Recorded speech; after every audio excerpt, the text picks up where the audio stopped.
Hi guys! Since nauuso ngayon yung mga mini camera, gusto ko i-share sa inyo yung nabili ko last time sa Japan.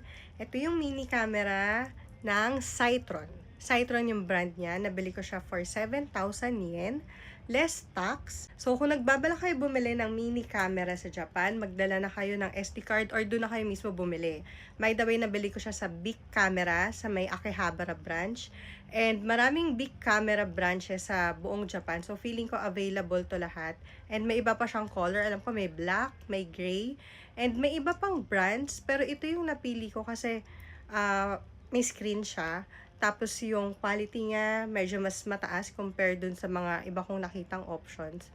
And by the way, nagtry ako magpa-shortlist sa Kodak Charmera nung first and second release nila. Hindi ako nakakuha. So, sakto pumunta kami ng Japan tapos nakita ko to. And then, ayun, ginamit ko siya agad. And then, nung pinost ko siya, may mga friends ako na nagsabi na mas maganda yung quality nito kaysa dun sa Kodak Charmera. Sila kasi yung mga nakakuha eh. Ipopost ko yung mga sample videos and cameras para makita ninyo kung okay ba yung quality para sa inyo and makapag-decide kayo kung ito ba yung bibili nyo or yung Kodak Charmera. Kasi ngayon marami ng stocks ng Kodak Charmera.